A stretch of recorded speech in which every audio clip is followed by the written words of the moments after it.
Why racial identity is nonsense.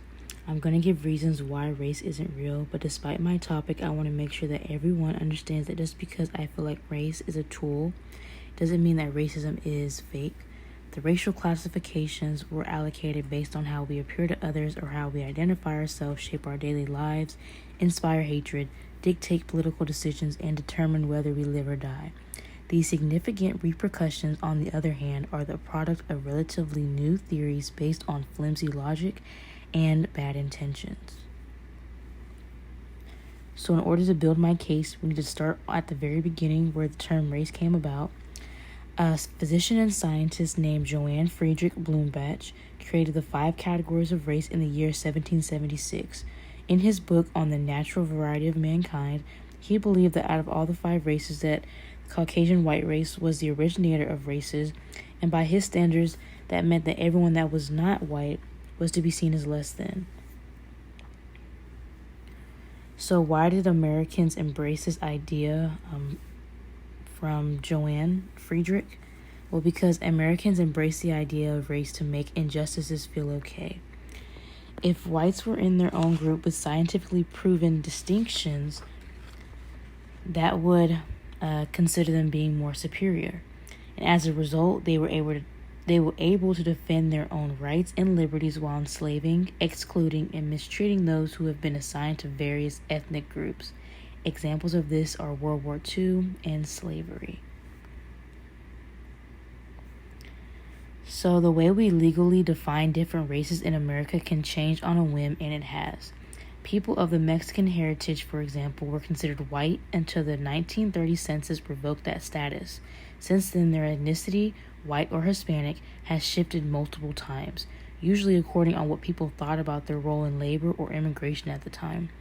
So if race were based on a permanent divisions, then the government wouldn't have to constantly scramble to change definitions and qualifications for each category. So on this slide is an example of a census. The data on race are based on self-identification, and the categories on the form generally reflect a social definition of race. The man pictured is Roberto Ramirez. He is one of the assistant division chiefs of the Census Bureau branch, and he said this quote, "People are increasingly not answering the race question. They're not identifying with the current categories." So to put this in simpler terms, the government concluded that on the census, on paper, you might be more than one race, and then you might be more than one race, and the census includes options for expressing this. But you may be one single race one day, or as many as you want the next day. With all these continuous changes, it's difficult to argue that the notion of race is stable. So now I'm going to be talking about philosopher Kwame Anthony Appiah.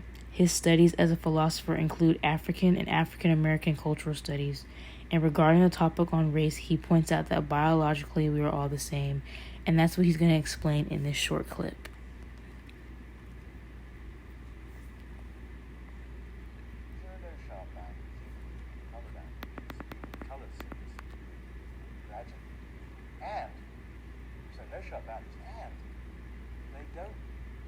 Change together. So the skin color distribution is different from the race distribution, is different from the dentition distribution, is different from the eye color distribution. So there's no concordance among all the different forms of variation. Well, there's not no concordance, there's low concordance. And in general, we are inclined, because of our psychological essentialism, to suppose that there will be some interesting, deep fact connects to people who decide the same social race. And very generally speaking, at the biological level, there isn't. Now, very generally speaking, by the way, there often isn't at every other level too. That is to say, 2 African Americans, no reason to think they'll have the same taste in music, no reason to think they'll belong to the same church, no reason to think they'll go to the same party. But that has a social explanation. So in summary, Anthony is saying that the more people that look at race biologically can conclude that we are all the same inside. We may have different personalities or different interests. That doesn't mean that we can be identified by the color of our skin. And I wanted to include this quote that he also said later in the video, says that I do think that in the long run, if everybody grasped the facts about the relevant biology and the social facts, they had to treat race in a different way and stop using it to define each other. So I think. So, as my presentation comes to an end, I wanted to summarize all that we talked about. So, race is a man-made tool to cause divisions. Biologically, we are all the same, and race in America is not stable, or anywhere for that matter, and the terms and categories is always changing. Thank you.